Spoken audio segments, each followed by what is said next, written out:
technological development towards sustainable development.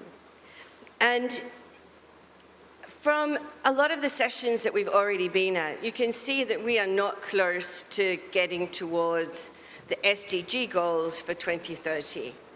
And I think when we reflect on how close we are to getting to net zero, we're very far away. And in fact, we need to change the trajectory of where we're going to make it even close to net zero. And I think that because it's 2022, what we understand is that technology is going to play an important role in that. To start I'm excited to moderate this conversation. My name is Caroline McLaughlin. I am the Chief Partnerships Officer at AVPN, and I have been in this role for 6.5 years. And I've seen the evolution and the growth of the AVPN climate platform, and I've also seen the evolution of AVPN being the backbone of 6 philanthropic funds.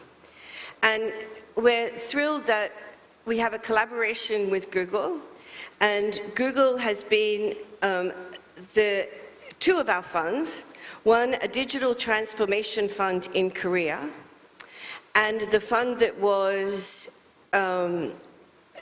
announced yesterday, which is the APAC Sustainability Seed Fund, which will be across 11 countries in the Asia-Pacific region. And this session to me is really about bringing those 2 things together. Working with funders, working with solution providers to create the impetus towards getting the right solutions so that we can at least try to get towards a net zero world. To set the scene, I'd like to start this conversation and share a video which shows the extraordinary work that World Wildlife Foundation Australia has been doing in finding solutions to recent natural disasters in Australia. WWF Australia was supported by Google.org in this work, and I think it will start the conversation with the different types of solutions that are going to be available.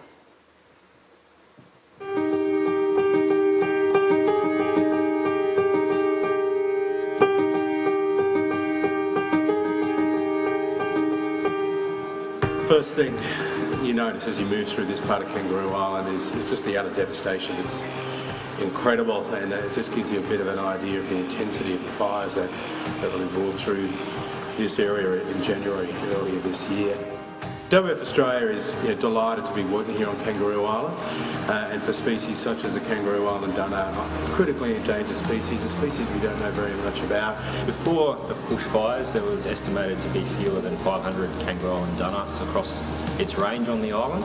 Following the Kangaroo Island bushfires in 2019-20, it was estimated that 96% of that known habitat for Kangaroo Island dunnocks was affected. We've been setting up drift lines, which are small fences, and at each end we install a sensor camera, which allows us to record whatever animals might come wandering by. And these cameras play an important role because they can basically put eyes in places where dunnocks might be.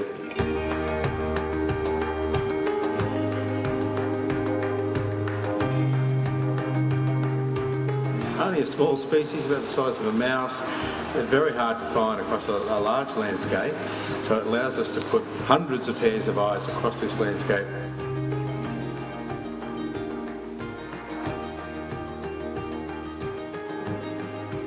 Using camera traps to monitor wildlife can be incredibly tedious. You can get hundreds of empty images before you get a few images of that elusive animal. Wildlife Insights is a platform powered by Google's AI technology to identify over 800 species of wildlife in seconds.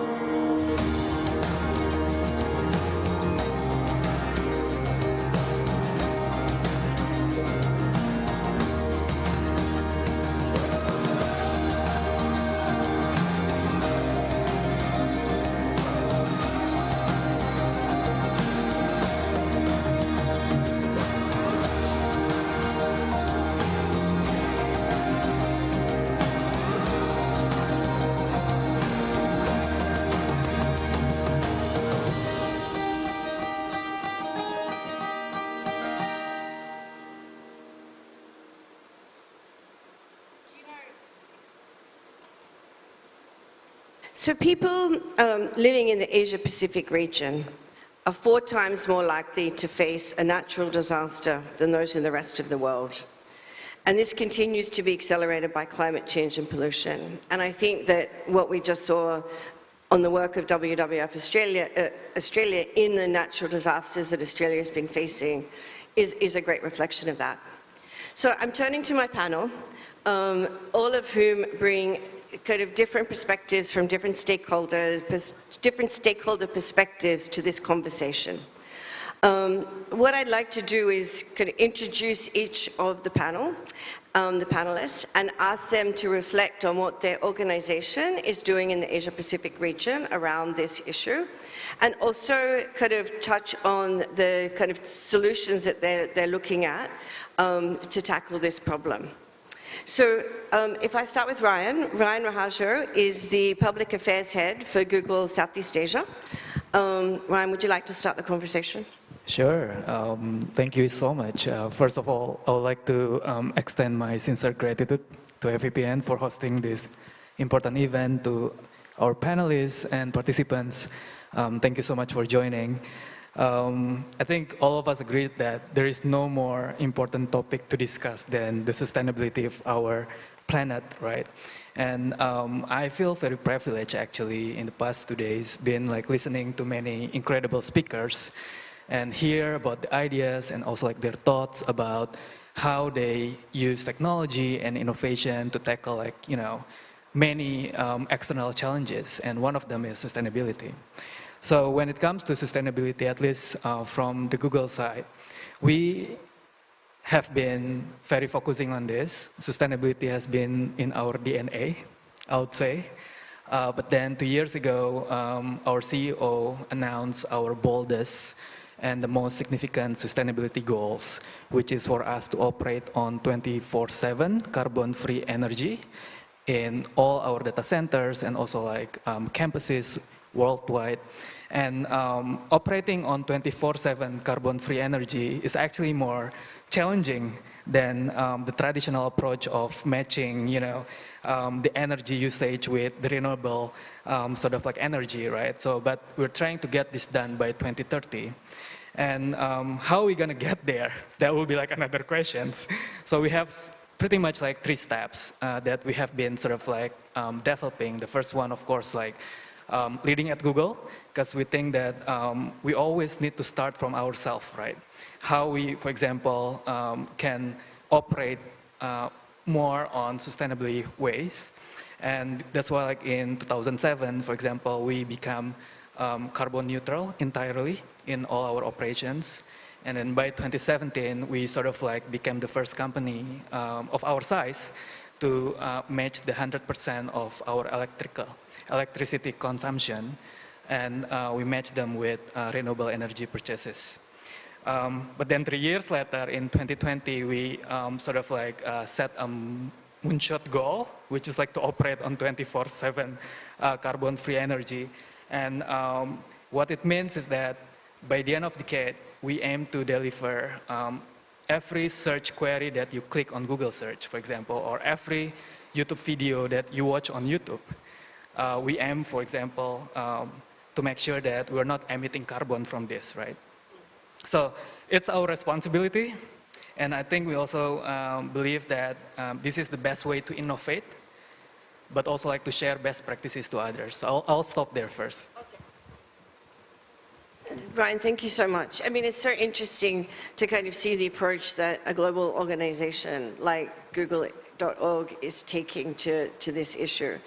I'm going to turn now to Tom. Tom Stevenson is a partnerships director at the Clean Air Fund. And Tom, do you want to just talk a little bit more about what your organization is doing globally in Asia and the solutions?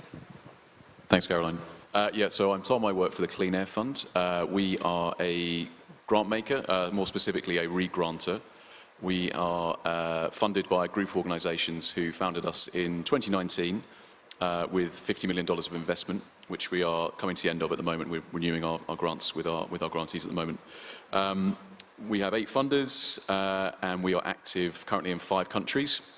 So we're active in the UK, we're active in Poland, Bulgaria, Ghana, and most relevant for this audience and this conference, we're very active in India. I think most people understand India has a very big problem with air quality, massive issues with air pollution, particularly in urban areas and places like Delhi and Uttar Pradesh, which is where we're primarily concentrated in the country. The reason why we pick these countries is, even though they're quite geographically and very sort of socio-demographically diverse, is because they're either agents in the country who are very kind of driven towards changing through political will. There's will to change policies, there's will to do something different and clean up the air and improve air quality for the inhabitants of the country. They are either nationally or internationally, or ideally both, influential. So we know that India is very influential in the region in APAC. And you know, for those guys to clean up their air and the government to make serious strides in tackling the air quality and the air pollution would be regionally influential for others nearby and further and beyond. And then we also work in countries that have a very strong civil society presence. So we primarily make grants to organisations that are civil society or they're NGOs, or they are campaigners who are working to hold government or decision makers to account, and then ultimately sort of upstream change policy and improve air quality in the countries that we work. So, I mean, just to not kind of make everybody despair, but air pollution is a huge issue around the world. Depending on the sources you consult, anything between 4.2 million to 9 million deaths attributable to air pollution globally. 2 million of those are in India. It has a massive disease burden attached to it, all sorts of diseases around cardiovascular, cardiometabolic, even things you probably didn't recognise that would be linked to air pollution, like Alzheimer's and diabetes and things like that, have now been shown to be linked to air pollution, even so far as pregnant mice in research by UCLA having air pollution on their placenta. So it can even be transferred to unborn children. These are the effects kind of we're just learning more about at the moment. It has massive economic effects and negative effects. A study we produced with Dalberg and the Confederation of Indian Industry showed that it costs India up to $95 billion a year in lost revenue and sick days. So that's 3% of GDP going every single year attributable to air pollution. And we're seeing the problem in developed countries, and particularly in the global north, is improving and getting better. But in the global south, particularly in Africa and Asia, it's getting worse. So when we look at new statistics that say the disease burden's increasing, the death burden's increasing, that's usually attributable to countries in Asia that just aren't getting a grip on this and not doing enough to change things. So, I mean, in terms of our solutions, we're very much policy change based.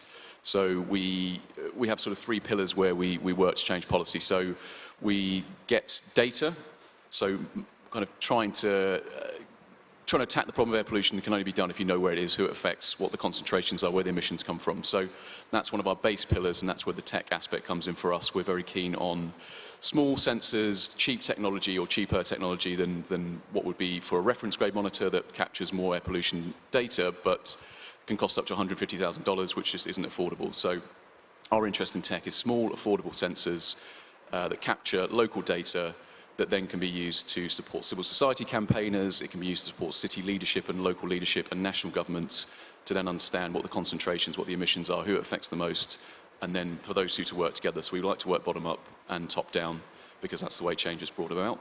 And then we also use the data to drive demand. So again, that'll be civil society organizations, NGOs, local groups who then go out to the public, they go out to their neighborhoods, they go out to their friends, their families.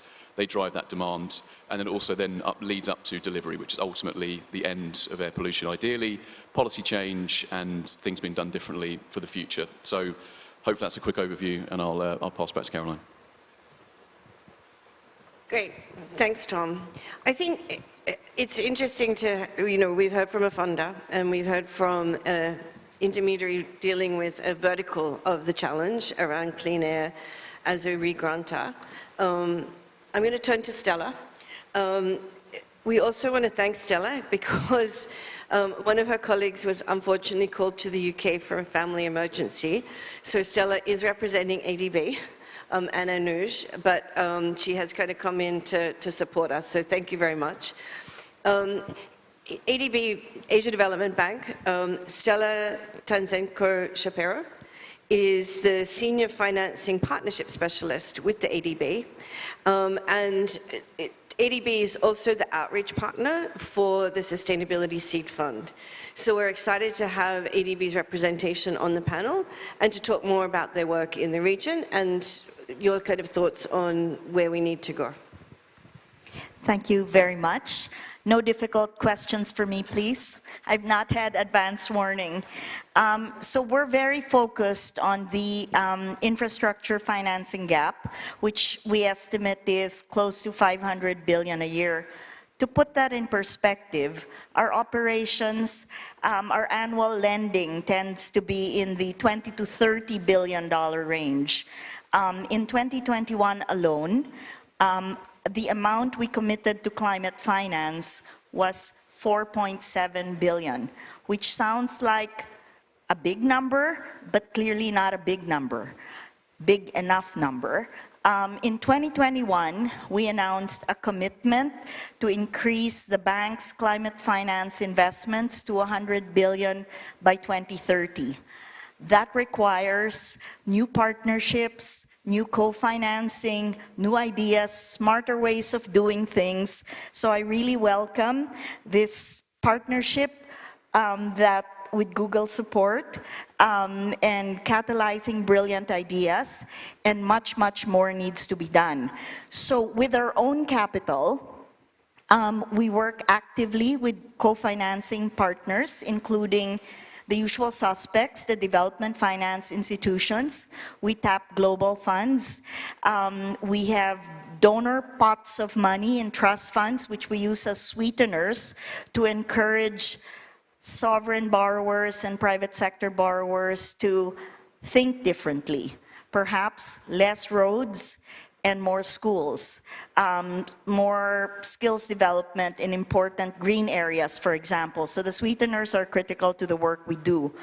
And one of the buzz phrases at this conference, mainstreaming blended finance, we feel that our long established and 50 years or more relationship with many of the governments in Asia really is a great foundation for us to collaborate with new partners or with new partnership ideas on how to mobilize government money, our own capital, and our existing pot of support from sovereigns and more traditional donors, and also what we're able to develop with new partners. So thank you for this session and my first AVPN conference.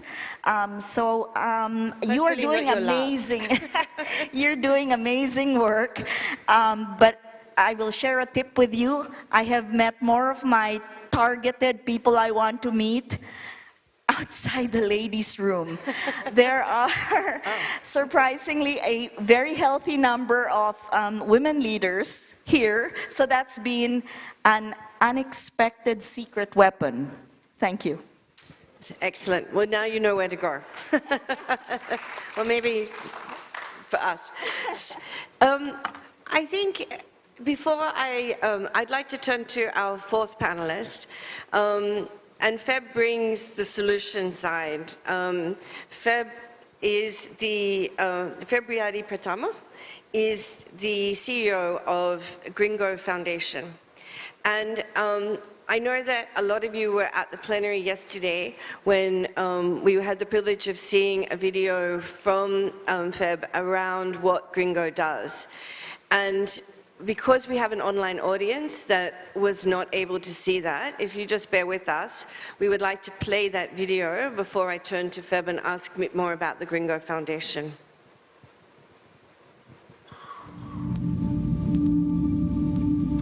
8 million tons of plastic per year being dumped into our ocean. If we eat fish, we may be eating some plastic pieces as well. The time is urgent in terms of concrete steps that governments and citizens. The solution to the ocean plastic problem is on land. So you can spend all this time cleaning up the ocean, it's never going to end. What's going to make it end is how do we change how we do things? How do we deal with our waste in a different way?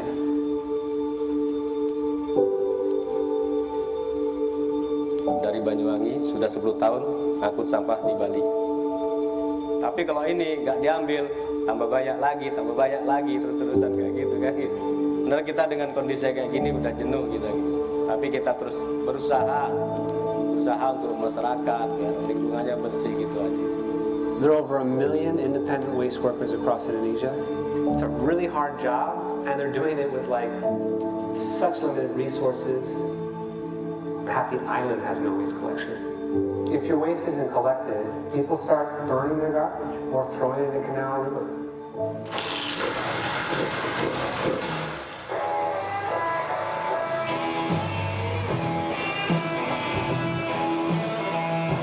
So the whole digital revolution has kind of completely missed the waste sector.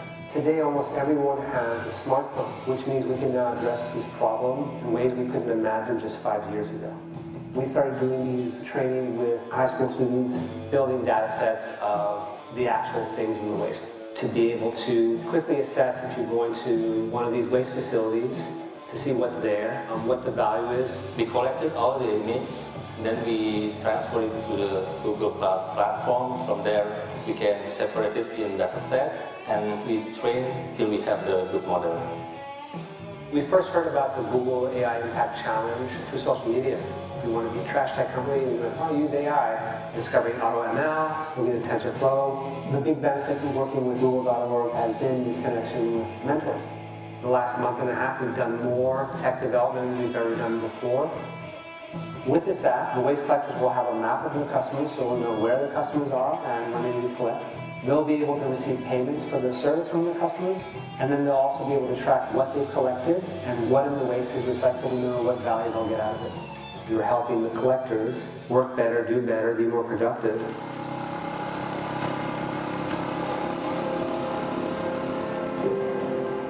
If you want to solve this problem, you've got to support the people that are dealing with it every day, day in and day out. Waste is a man-made concept. There is no waste in nature. As we explain to people what's actually going on, this is how we can solve it, I think we'll get a lot of support. This is our chance to get the waste collected, sorted, recycled, and out of our rivers and oceans.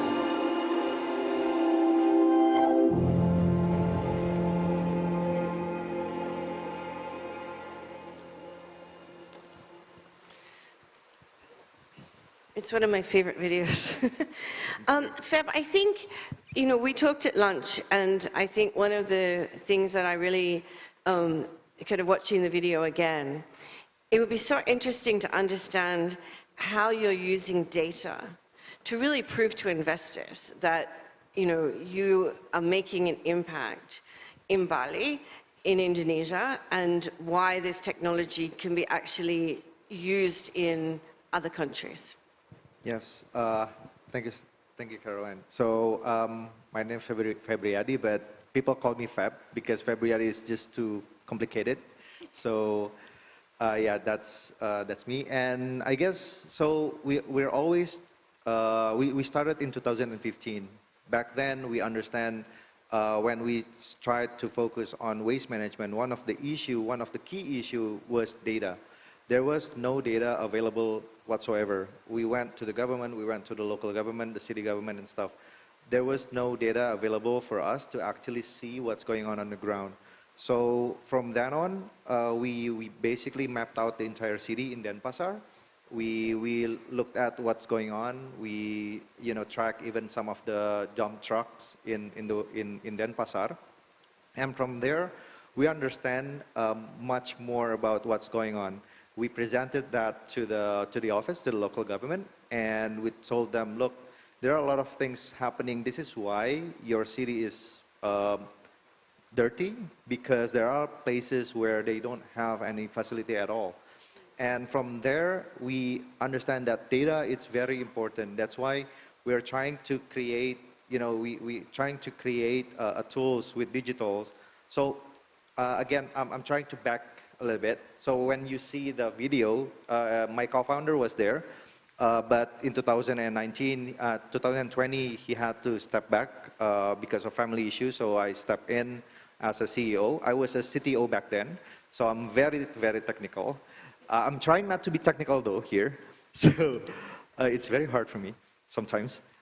So when we look at the data, we analyze all the data, we understand that, there are parts missing from this data, and we can collect that.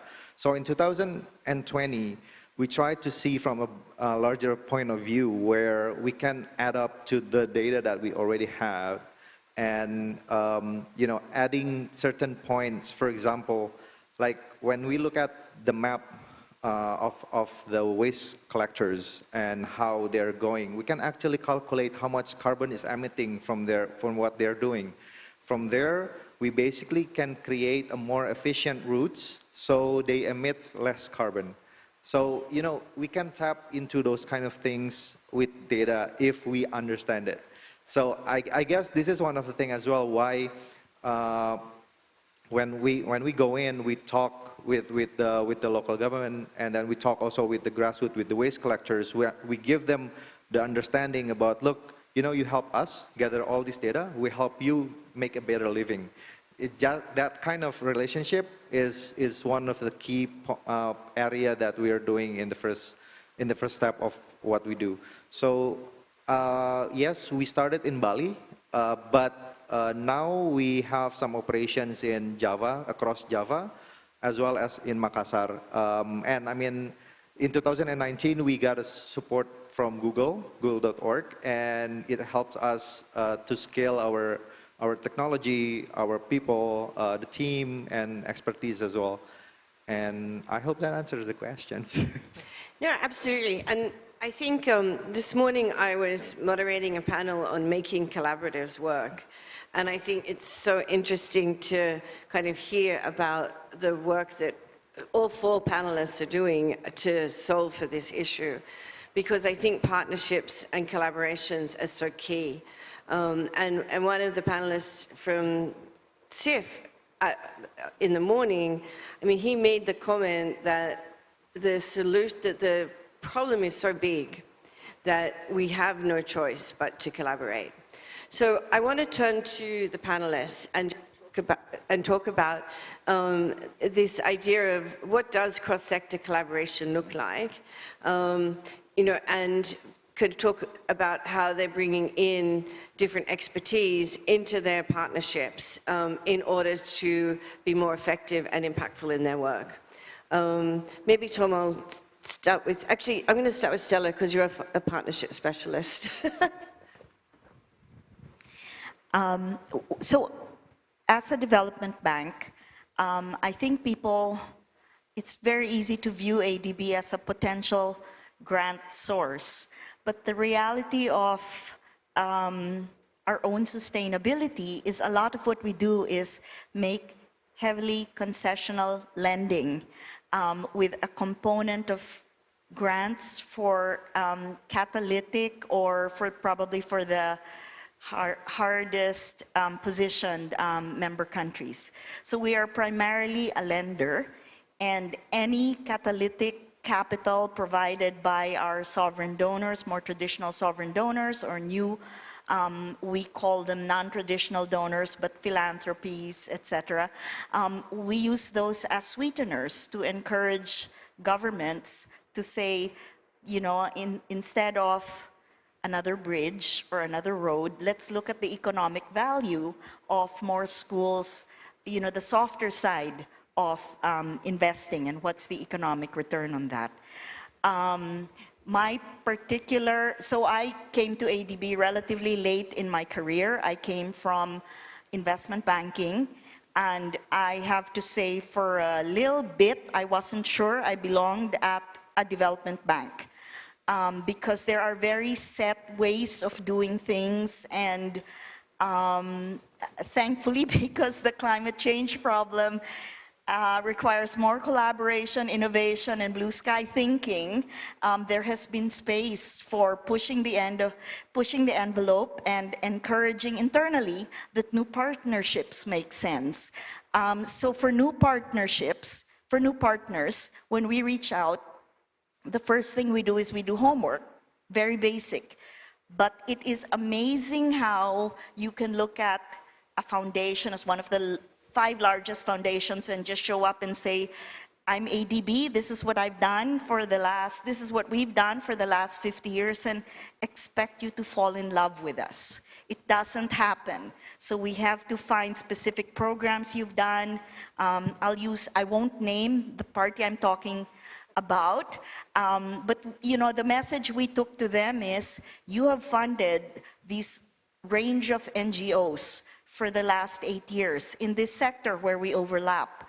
Can we work together to build on your successes and select which successes might be institutionalized in governments and subsequently included in national budgets, for example.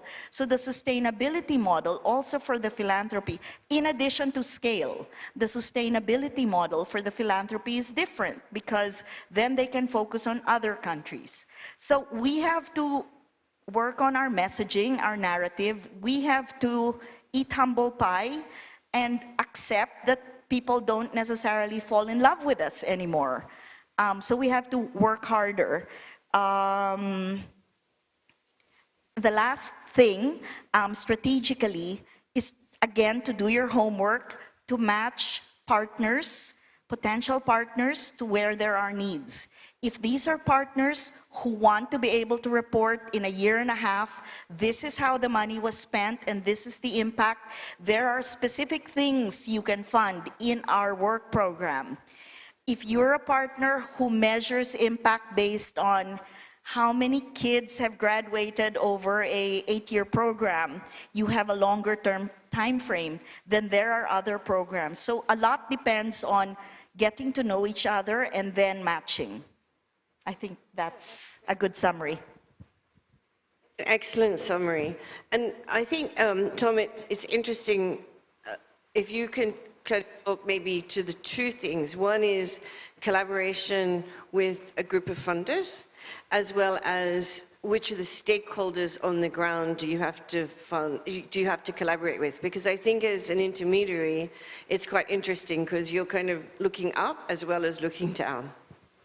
Yeah, thank you. I mean, people don't have to pay us back and they don't love us, so I don't know what we have to do. Yeah, I think because we're a pooled fund in sort of most, we do have some small project work, but we're primarily a pooled fund.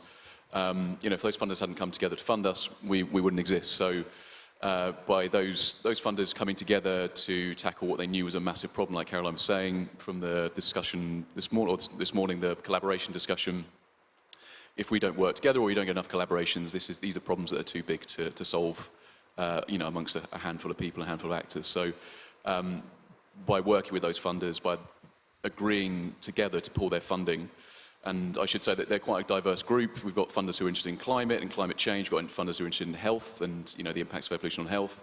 We've got funders who are interested in the impacts of air pollution on young children. We've got funders who are based in the UK. We've got funders based overseas in Africa.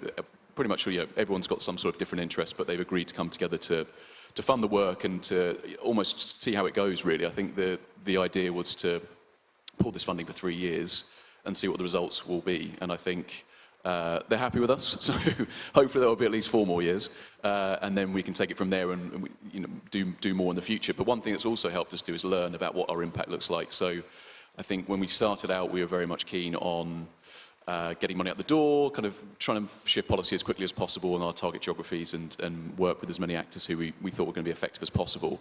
And I think that's helped, that's definitely worked. We've had some really big wins and we're really happy. But what we've seen now, we're kind of evolving and we're seeing, you know, maybe some blockages in policy change and things aren't happening as quickly as we would like. We are now looking to kind of gather and develop new evidence that we didn't have before that we think will help move the needle. So we're now looking at the sort of the air quality impacts and the climate impacts and what sort of CO2 reductions we can get from our targeted work. We're looking at the health impacts we can attribute back to ourselves as much as possible. It's not that easy and it's not necessarily helpful to try and attribute everything directly to yourself, but at least try and work out what your role in the overall picture is helpful to speak to your funders and your audiences and to policymakers as well, when they understand that you're credible, you've got robust evidence behind you. So yeah, it's been a bit of an evolution. We're pleased to have the backing of all these funders who, you know, have come together to create something from scratch, and hopefully they'll stick with us for a while longer. I think an example of collaboration that would talk to how we work. So we've got a couple of a corporate type of collaboration. So one is in India with the Confederation of Indian Industry, establishing the CEO Forum for Clean Air, which is a group of industrial sector leaders in India who've come together to create a forum to share ideas, share innovation, share products, innovation ideas. I mean, industry in India is a massive polluter. It's going to potentially contribute up to 62% of the particulate matter, which is the most harmful pollutant to health, by 2050 if no action's been taken. So we work closely with these actors, these stakeholders, to talk to each other, to work together, to talk about product innovations in things like cement, which is a big polluter, brick kilns, agricultural stubble burning, which is another problem that needs addressing immediately, really.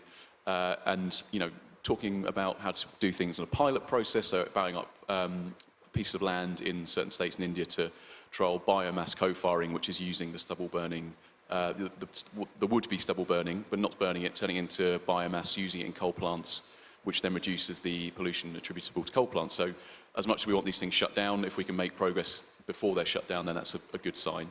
And they've also discussed about how they can, you know, work together on agrocrete, which is a lower emission concrete, which can be used in house building, and sort of things like brick kilns as well. So these things have all been possible because they've come together to talk, they've come together to share ideas, and they've come together to innovate and do new things.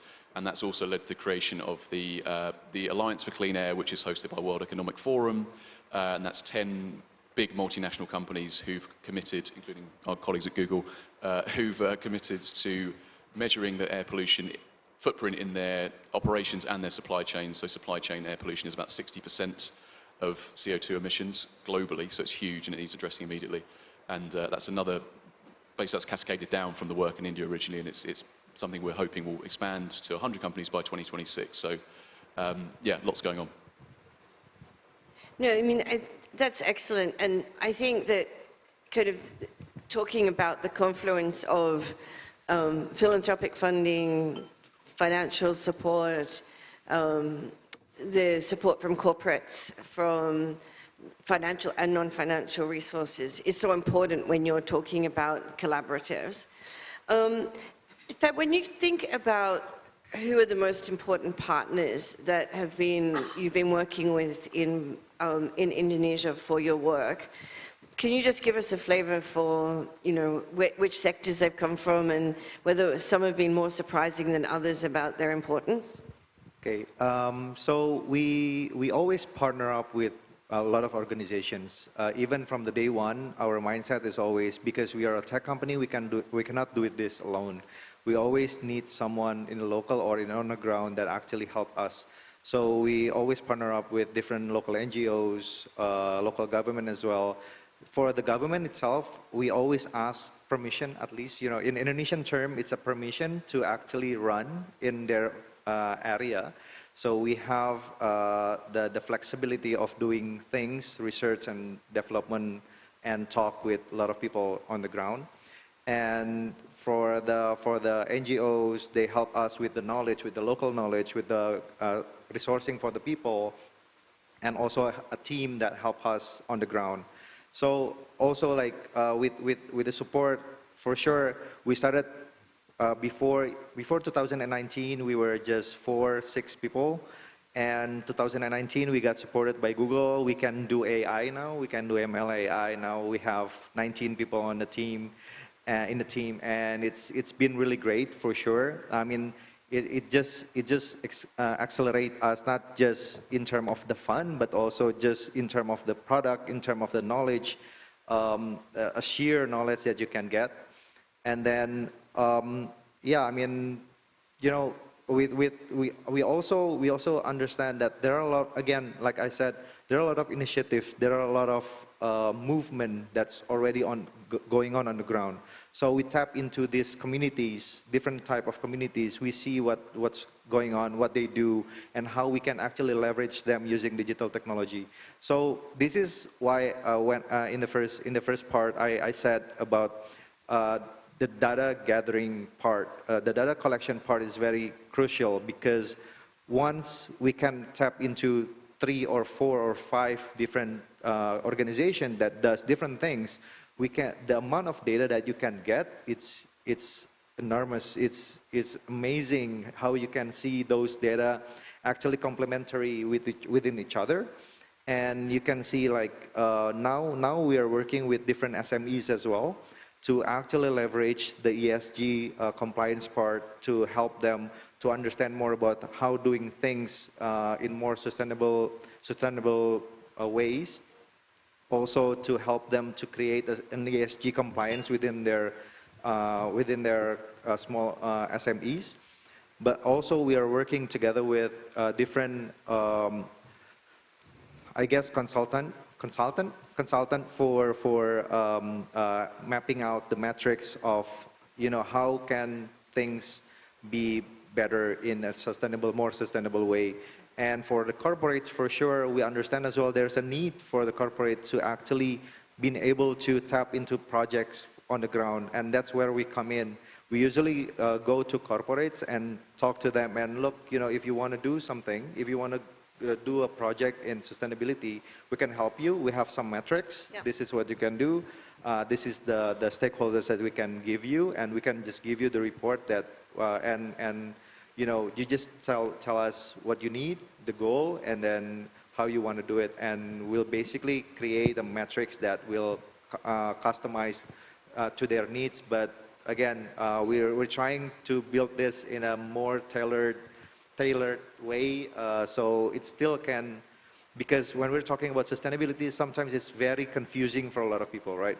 So we have to break down into a really simple way of understanding depending on the audience. So, and I think, Ryan, listening to Feb and listening to what the relationship with an organization like Google has been able to bring to their solutions,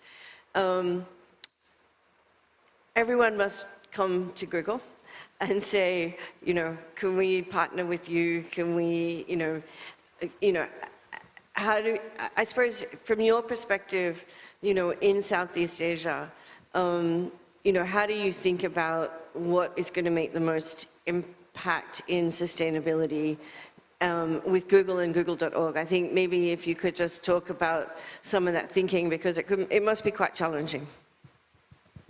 Yeah, I think in general, I want to echo actually with everyone here when it comes to collaboration, right? Because we also see that when it comes to solving a problem that is as big, as urgent as climate change, we can achieve more if we move together. That's one.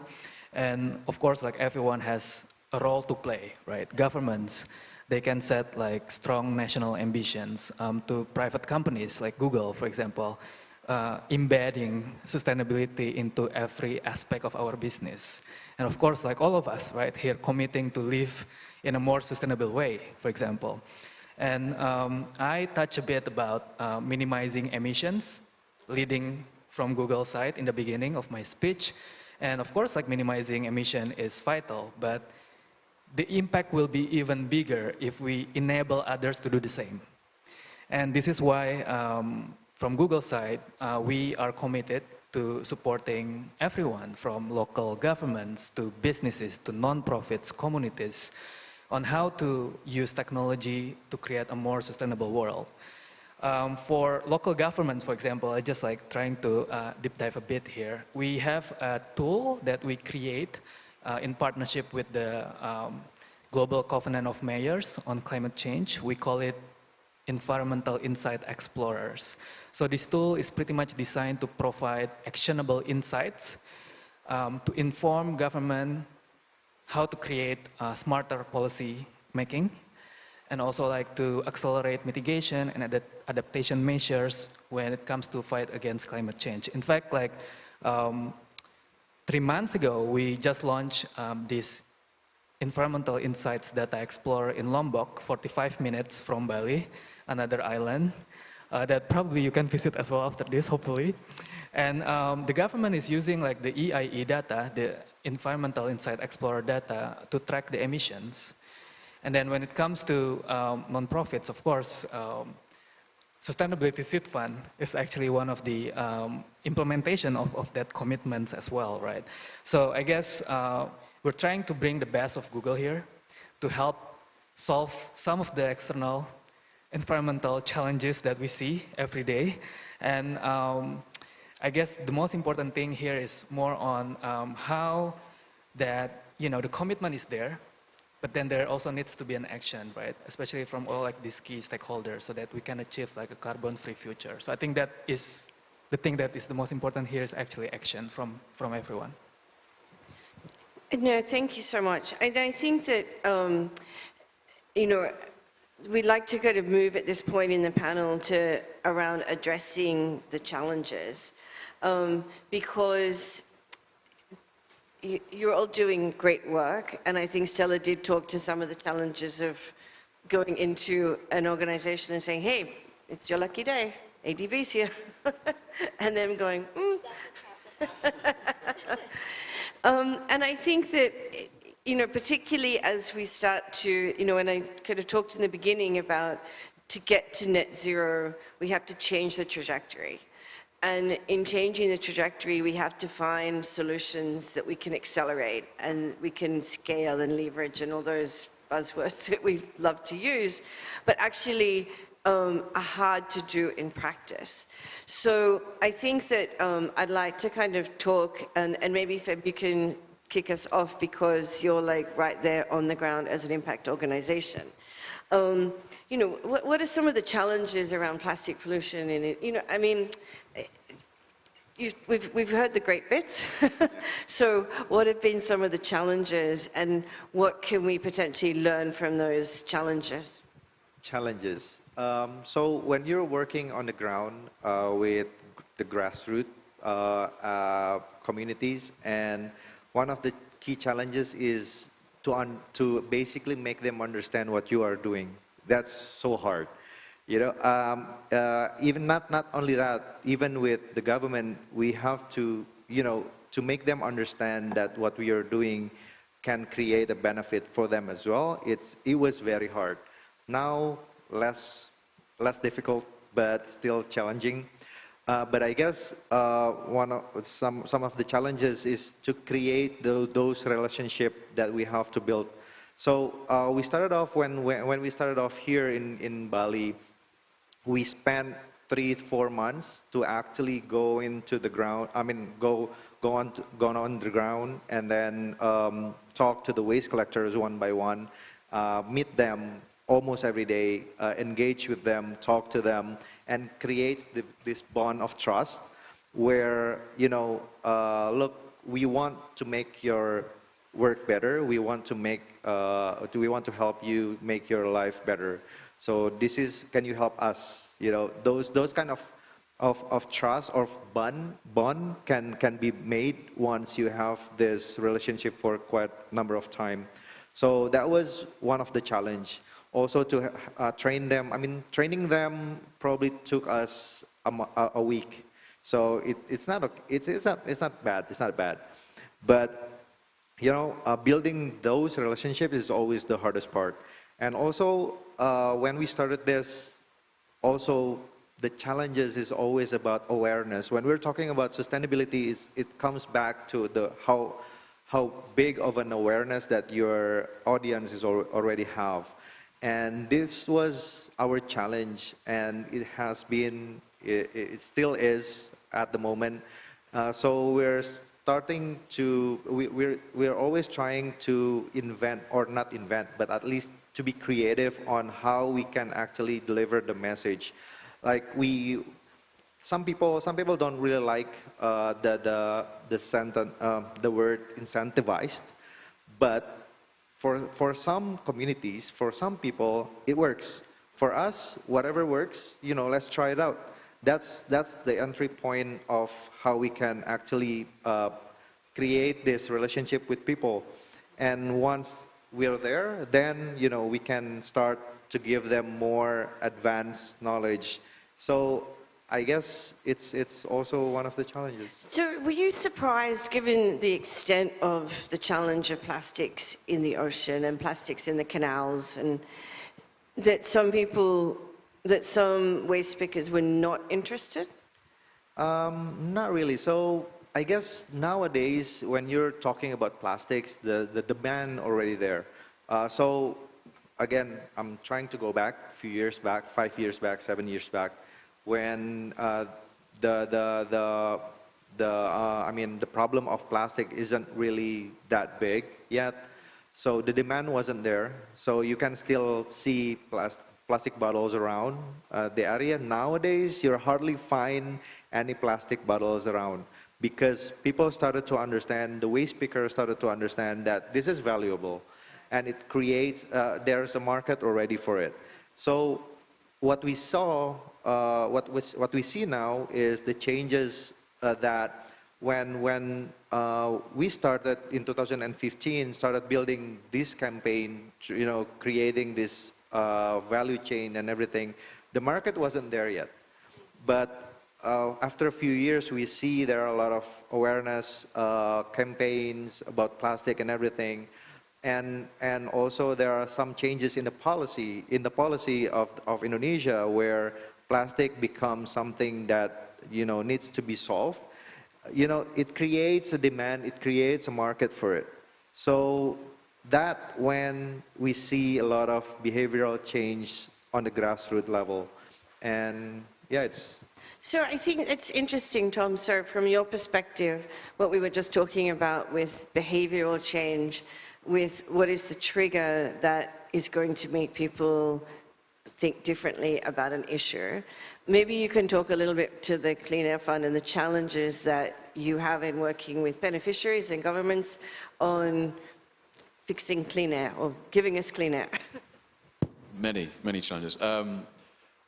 I guess there's two that I think are relevant. I think one is maybe not so much governments, but public attitudes and what people respond to in terms of messaging and what's going to influence them to change their minds and hopefully put pressure on government and decision makers to look for progress on clean air.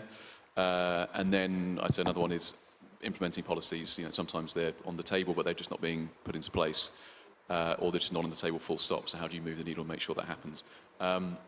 So we've seen across all the geographies we work in that different messaging affects different people in different ways. So one message or one approach will not work everywhere we go. So for instance, in Poland, you'd think that the health benefits of cleaning up the air and the health burdens of having bad air pollution are going to be pretty persuasive. They didn't really land particularly well. So we have to find different ways to communicate and different ways to influence. And I think sometimes it's around prestige, sometimes it's about your city is a cleaner city than one down the road that maybe you don't like very much. You've got not economic benefits as a result of cleaning up the air because you aren't sort of feeling the effects. Your children won't feel the effects. And I think that's a very powerful message, is how are your children going to, what sort of world are they going to inherit? How are they going to grow up? What sort of effects are they going to have on from the environment that's around them? And I think that's proved very effective. And things in England and Britain and the UK, we've seen some really diverse opinions. People who think that air pollution doesn't exist, people who think that birds are drones sent by the government to monitor them. We see things that you just wouldn't expect, but once you talk to people, you realise actually there's some very valid, interesting opinions here that perhaps we wouldn't have thought of ourselves.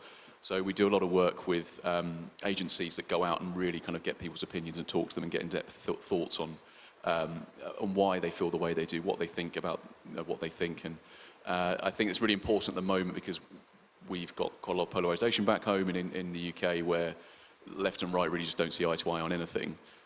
We're lucky in the sense that air pollution hasn't become a hugely politicised issue, but it's shifting that way. So we have to really talk to these groups to understand their thinking and what their motivations are and what might change their minds. So that's an important thing.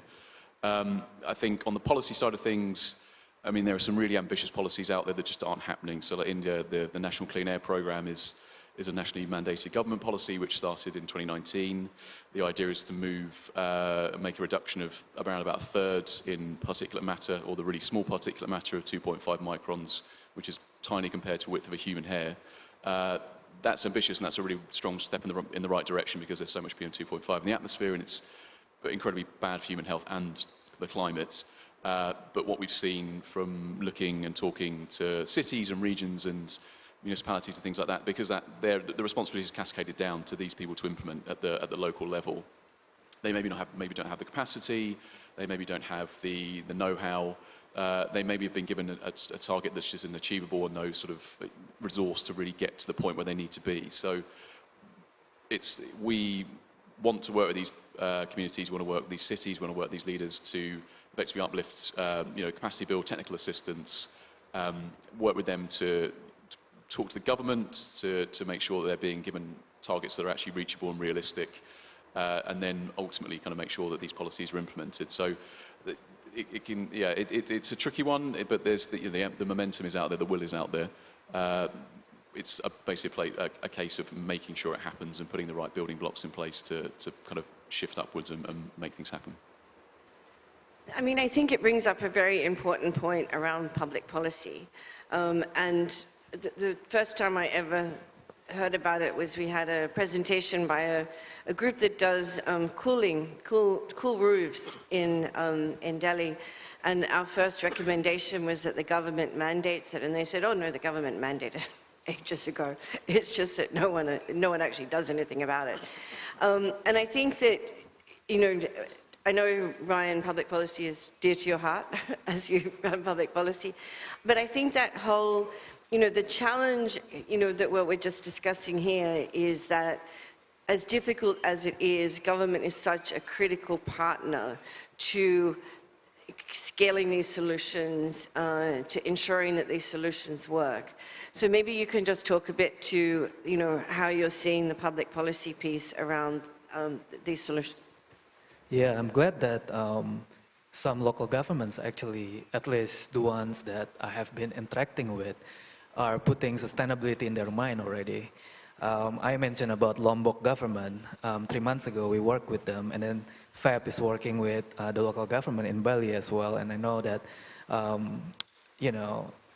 they are actually already have this mindset of being like, putting sustainability in their policy making, right?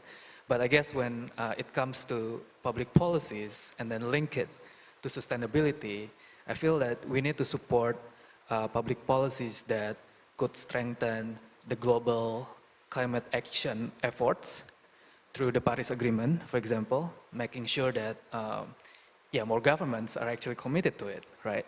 And then also like how to ensure that this clean energy economy can actually really provide the economic growth for all.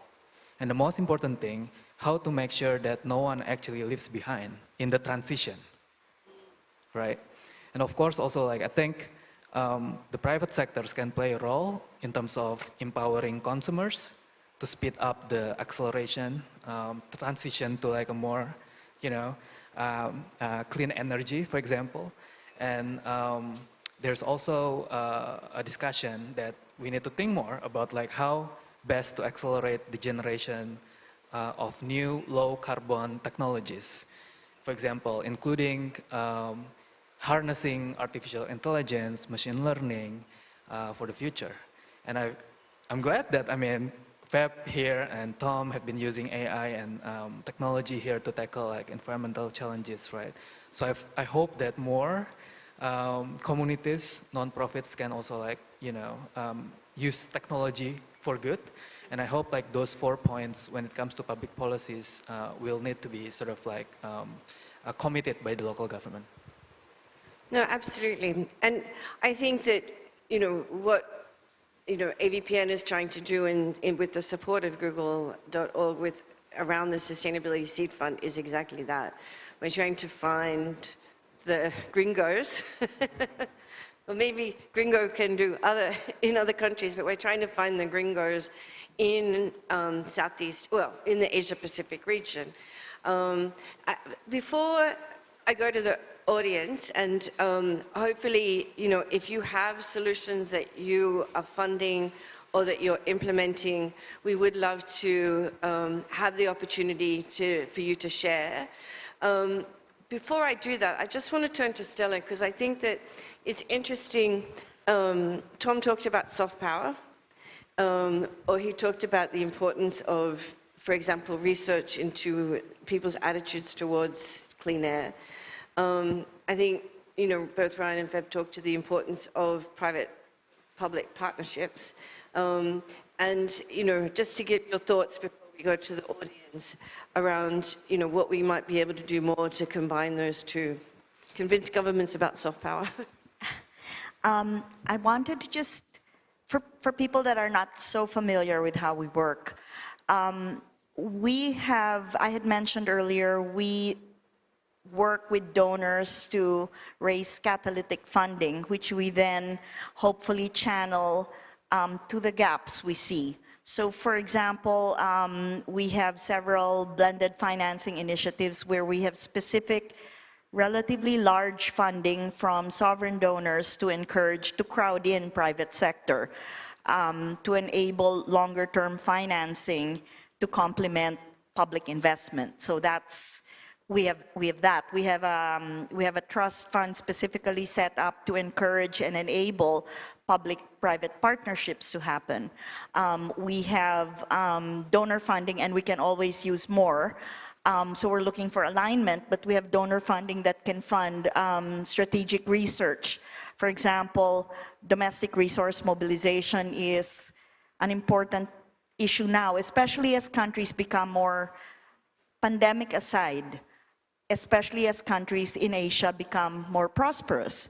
What can be raised more domestically? Health taxes, land value capture.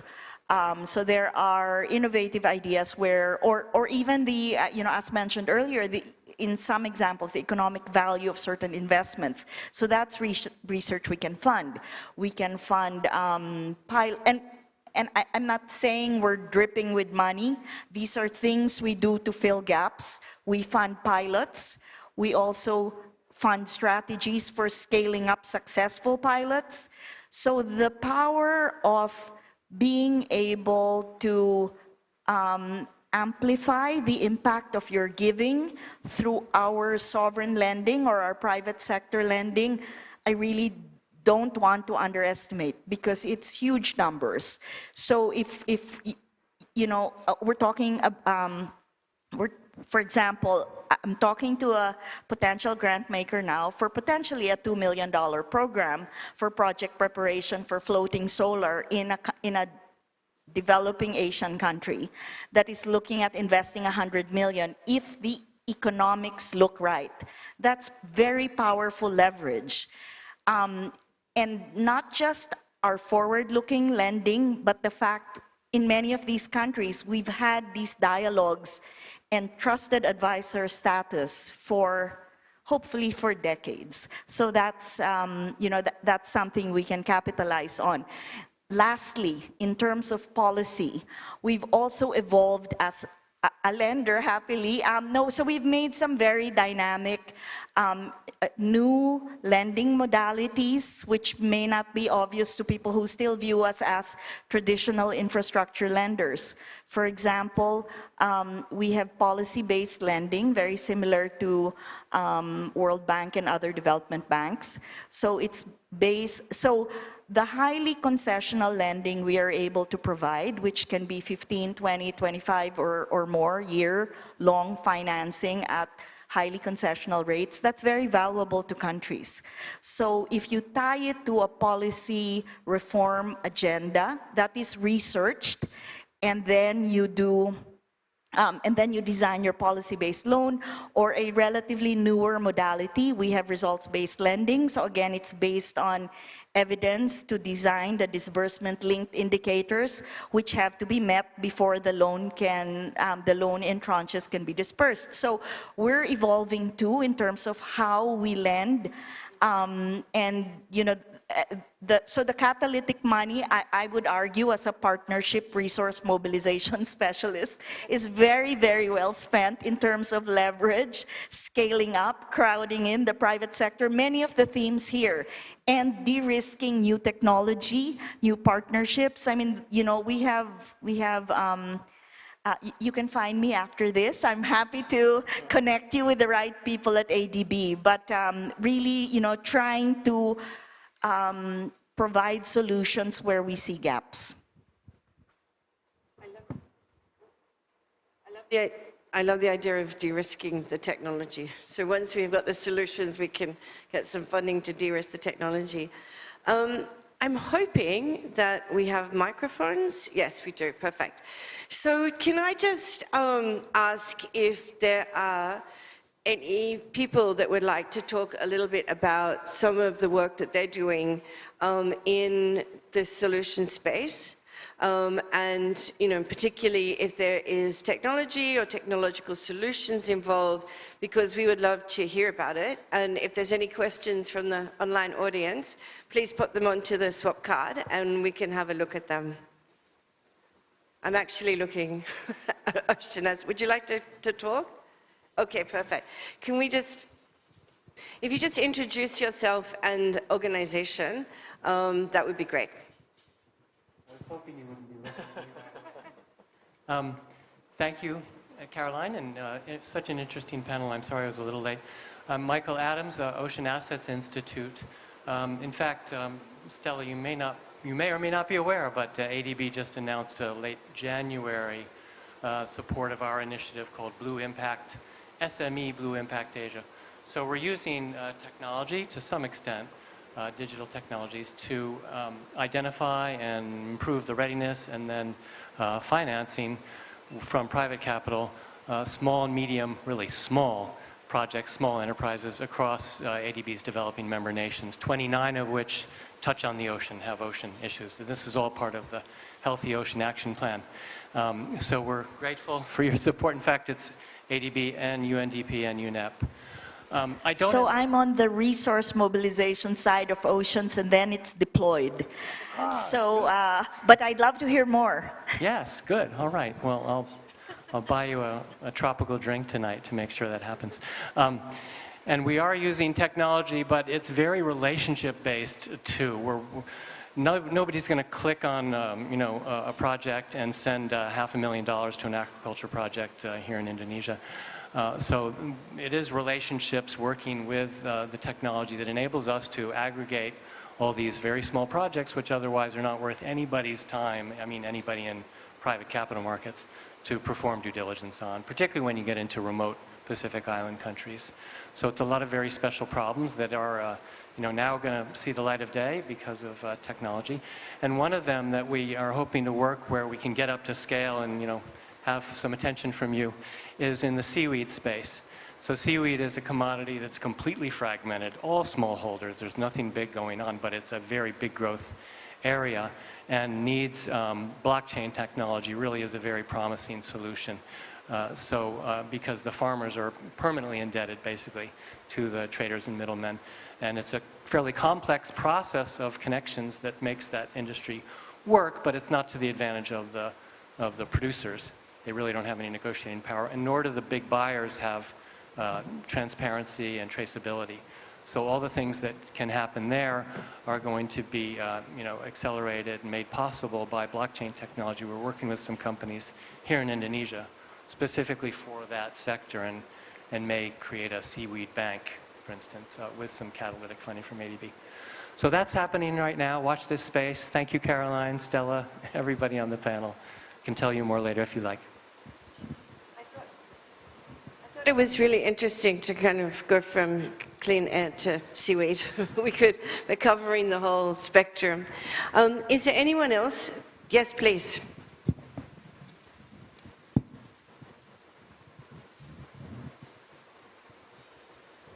Hi, my name is Yus. I'm from Kadin, Indonesia. My question may be to what my fellows from Google and Gringo, is it? Yeah. Well, we have an initiative called Kadin Net Zero Hub. We aspire to support and assist hundreds of thousands of companies in Indonesia to do their sustainable and net zero journey. My question is there any your technology like Google, EIE, and your Gringo technology can support and be part of the ecosystem to support Indonesian private sectors to get to do and to go towards net zero or sustainability? Thank you. Yes. I mean, yeah, sure. Feb, For sure. do you mind just repeating it a little bit so that just sorry. in case people from the online found that difficult? Okay, so I guess so. The question was about if we can help leveraging. So Kadin is a body, is a non-governmental body in Indonesia that basically aggregate different businesses, big businesses, and they have hundreds of members within the Kadin body itself. So the question was, is it possible to actually, so Kadin has this agenda of going net zero for their members of for the associations, and is it possible to actually leverage the technology what we have, the Google has, and help them bring up into the journey of net zero, going net zero. And yes, I mean, the answer is definitely yes. Of course, there's always a process for it. You know, I always said technology is not a silver bullet for a lot of things, especially for sustainability. But it can help us, it enables us to actually see what's going on the ground better. And also it helps us to understand better about what is the relationship between one activity to another activity to another activity, and how can you actually create a connection between different communities and stuff. So I think with technology you can create a better, making a better decisions, you can create a better policy, for example, and you can also create a better solution even. You know, a solution cannot, doesn't always have to be in a form of digitalizations or in a form of an app or web app. But with the digital technology, you can actually create a solution that actually fits for the problem. So that's why in my team, one of the things that is very important for us is always data gathering, data collection, and how we do analysis with the data. It's always one of the key, because if you don't have the data, doesn't matter how you know, how sophisticated your technology is. If you don't have the data, a means of data gathering or data collection, it means nothing. I mean, it's just a phone without the data. You know, you cannot do a lot of things with it. It's just a phone. Well, you know. Ryan, would you like to add anything? Yeah, I think Febri has touched quite a lot actually. From Google side, I mean, Google Cloud is actually the greenest cloud now, because it is designed to help customers and also like, you know, private sectors, businesses to decarbonize their digital infrastructure and also like the applications. Because I mentioned about carbon neutral, right?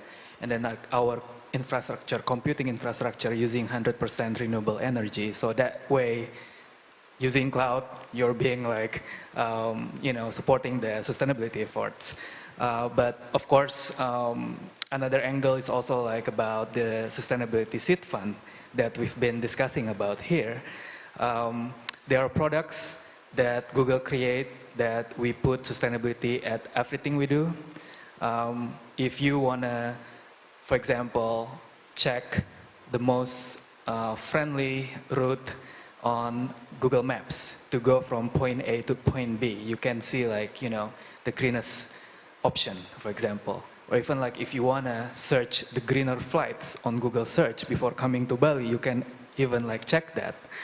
It's available on our products. So in addition to products, of course, like sustainability seed fund can actually be used, right? For nonprofits can apply. We announced several months ago actually with ADB and also like with FEPN. With ADB at that time, 6 million grants, 3 million cash, and then also like successful organization can also apply to get 3 million in-kind grants, meaning that you can get like, for example, free tools from Google that you can use to amplify your initiative. Could be like from the free ads, for example, or even like other stuff. But this 3 million cash, and we are pleased today that we announced it together with FVPN, of course, the main grantee who will be coordinating and executing all this funding, and also like with ADB as our strategic partner, where they're gonna bring like expert networks and also like knowledge on sustainability into the process. And of course, like this seed fund, we hope to see like many applicants from nonprofits and communities, and especially from Kadinpa, if there are some like nonprofits who also are eligible to submit like their proposals. Of course, like we're trying to address like couple of sustainable environmental issues ranging from water preservation into renewable energy, decarbonization, what else? You name it. So many like issues, you know, that are happening in the Asia Pacific. Even like some people are actually joking, right? That when you see Asia Pacific or even like Southeast Asia, it feels like a Walmart of disasters actually, because we have like volcanic eruption and also like typhoon in the Philippines. But we're trying to find a solution, right? How to like best address this through collaboration, and Sustainability Seed Fund could actually be used to help non-profits to, you know, scale up their technologies, and then like to also like help addressing these issues, not only for this region, but also beyond. Well, I'd like to put a challenge to Kadin that if they can be our outreach partner in Indonesia to talk about the Sustainability Seed Fund and really encourage you know, the solutions that Gringo is showing in Bali with the support. I mean, that's what we'd love to see. And, you know, I think being innovative in how we do the outreach towards making sure that we're getting the best of the organizations would be great. So we may come and chat to you about what that would look like. Perfect. Can I, yes, sorry, we've got time for one or two more questions. So, oh, sorry, and then we'll do the second one. Oh, sorry. Thanks. Hi, I'm Mohammad Amil. I head the primary healthcare technology and innovations at PATH South Asia. PATH works primarily in the healthcare domain. So one of the examples that I wanted to share was on how do we use technology and innovations for sustainable developments. So this example is from the COVID times when the COVID struck in India and in South Asia. One of the biggest challenges that we had was access to oxygen.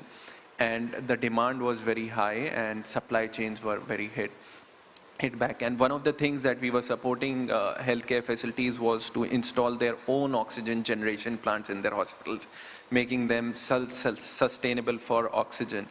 And it was, and we were moving from the regular supply chain of oxygen, of liquid oxygen cylinders.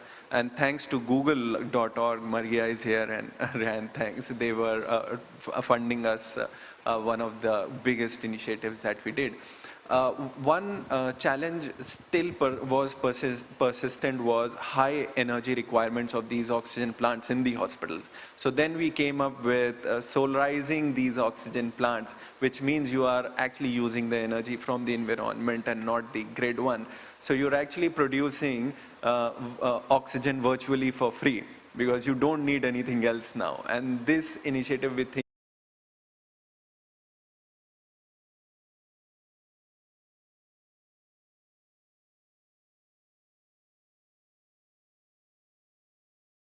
more science and tech-based original research can the funding be provided?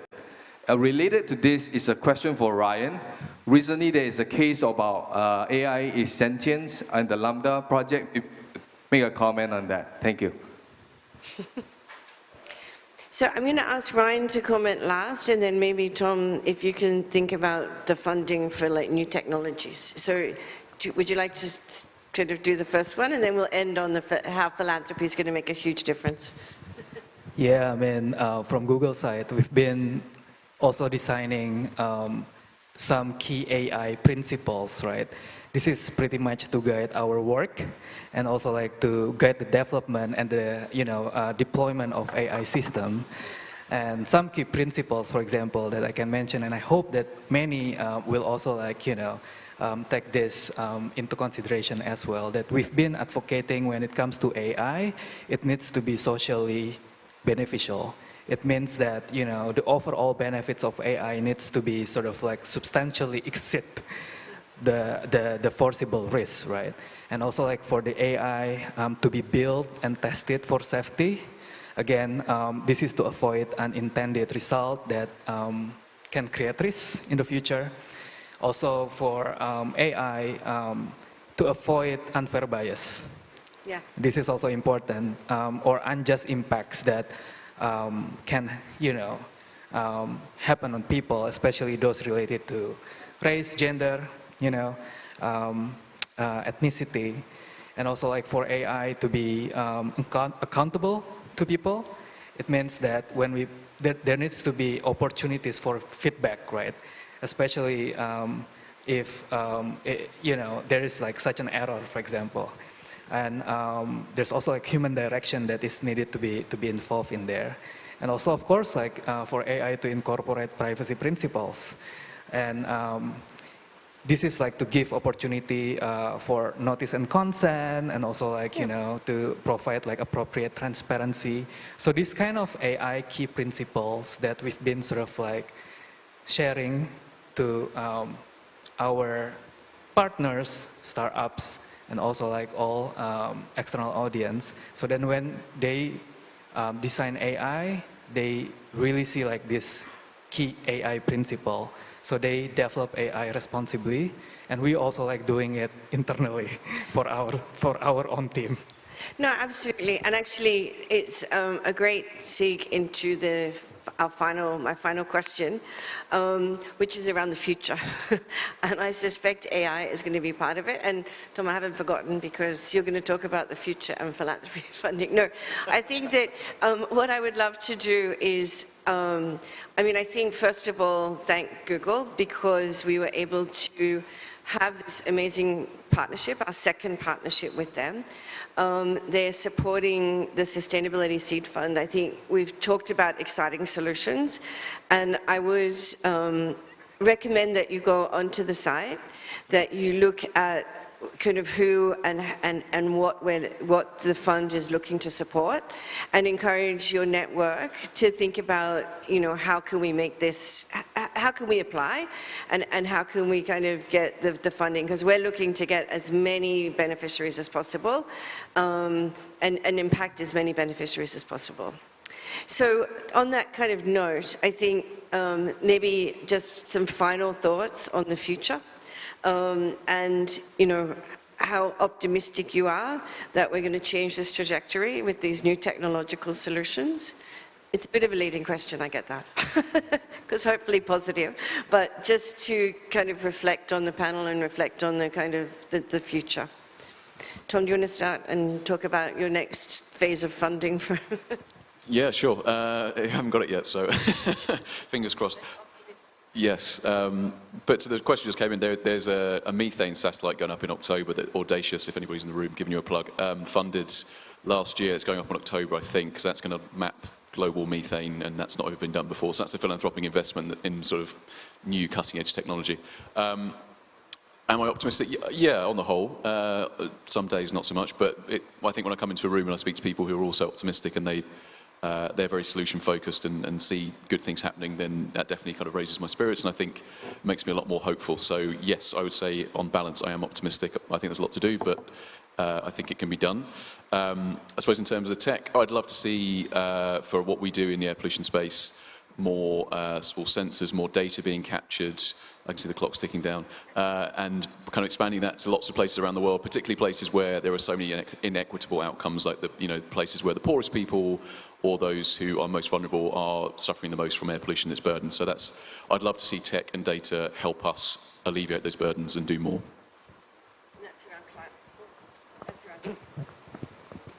That's around climate justice. I thought because time is up, they've like cut me off around climate justice. Stella, your final thoughts? I think in terms of the pandemic and disruptive technologies, there has been quite attention now on the benefits and economic opportunities for new technologies. So I am optimistic in that side of the pandemic, so hopefully we see more that builds on that. Thank you. Feb, why don't you go next, and then we'll end with Ryan. Yay. The last one is always the hard one. So I guess for me, I'm very optimistic in a way that because we can see that, again, like what Stella said, after the pandemic, there are a lot of attention about sustainability issues as well as the technological side. We can see a lot of more new technologies coming, and I guess it won't end just here. There's going to be more new technology coming in, and I see the space of sustainability as well is becoming, there are more and more people coming in with funding, with technology, with activity, with a lot of things. And I see this happening in the next few years, and yeah, I'm very much optimistic. Thank you. And Ryan, your last thoughts. Yes, or save the best for the last as well. Kidding. Yeah, I mean, I really hope that more people are already empowered to use technology, especially to tackle environmental issues, right? You know, to Stella's point, because of the pandemic, so let's just hope that, you know, in the next few years, more people are actually empowered to also like use that tool to tackle environmental issues. And for us looking at the future, we hope to continue building sustainability into everything what we do, from products and initiative, right? And of course, like we also like expect that hope more, especially private companies to do so. So we become like more aware about like how best to like tackle like these issues. And I also like want to you know, end it by saying that all of us have a shared responsibility to save like this planet, and it can really start by coming sort of like together to scale our collective contribution, right, to address this challenge. And of course, don't forget to take a look at the website of FEPN if you're interested to also like apply for the Sustainability Seed Fund that we work together. Thank you. Thank you so much. Thank you for the online audience. Thank you for our audience in person. And if you have any questions, please continue the conversation, because I think this is such an important piece of how we're going to change that trajectory and get to net zero. Thank you, everyone.